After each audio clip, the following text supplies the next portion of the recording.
So now in this video, we have another unusual 555 timer circuit. It is almost like the last one. It's bright enough now, the LED is off. When I make it dark enough, the LED is on. This, however, is not a red LED like the last video. It's a blue LED, but that's not the main difference. The last video, the red LED turned on when we had a high output. The blue LED, in this case, turns on when we have a low output. So to begin with, as always, we have to power the integrated circuit. Pin 8 to the positive supply, pin 1 to the negative supply, and we'll quickly look at that. That's the orange jumper positive to pin 8, and then VCC, and then ground there to the negative supply. And as I mentioned before, we have the output. So the LED and the resistor are headed to the positive supply. Order doesn't matter, but shortly the cathode has to be to the output so that it lights up when the output goes low, because the anode over there is headed towards the positive supply. I always got to put it in the right way or it won't light up. So long lead anode up there, positive, short lead cathode headed to the output. Now we will come to pin 2. So a lot of circuits use pin 2. When pin 2 gets a low enough voltage, it's getting as low as it can get now. But if it gets less than 1/3 of the supply voltage, because the 555 is looking at 1/3 and 2/3, as long as you don't modify it with pin 5. But in any case, when pin 2 gets a low enough voltage, you could just put a jumper here or a resistor, doesn't matter. Connect to the negative supply. You could probably go too high at some point, but a very high value resistor will work just fine. In any case, it'll see 0 volts. That's its only connection. It wants to keep the output high. And so that is whenever the output is high, in this case the blue LED is off. So that's always what it wants to do. With pin number 4 right now. So we'll look at pin 2. There you can see I got a resistor, 100,000 ohm resistor, just going to the negative supply. So down here we got pin 4 voltage divider, light dependent resistor, and only 1,000 ohms of resistance in this video. Last video was 100,000, but it was on the other side. We need to get this down very close to 0 volts. I did a little bit extra in my last video where we looked at that with a multimeter. Maybe I will with this video too as well. But in any case, we need to get a low enough voltage. So when you got a decent amount of light on here, it's going to be well below 1,000 ohms and whatnot. We need to get it very dark. If we get it dark, it's almost like it doesn't exist. And if you get it dark enough, it practically doesn't exist. It has such high resistance. There you can see we got our low input. We'll get close to 0 volts there. It will be 0 volts if I actually remove the light dependent resistor. But you get it dark enough, it's getting more and more like you removed it.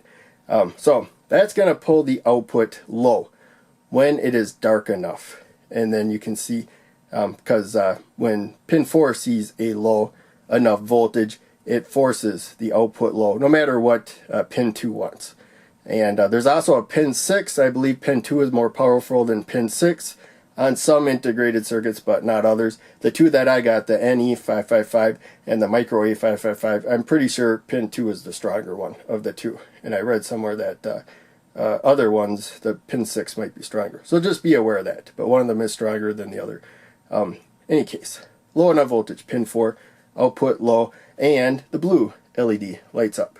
So now we are going to take a multimeter measurement of voltage. And it actually looks like pin number 4 here does not, I'm off to the distance. It was kind of hard to tell if I was aiming for that or not perfectly. But in any case, I just got alligator clip here. I crimped it just with pliers to the other end of this jumper. And they make it pretty good clamping on one thing and then being able to insert into the breadboard the other side right there. And that's changing.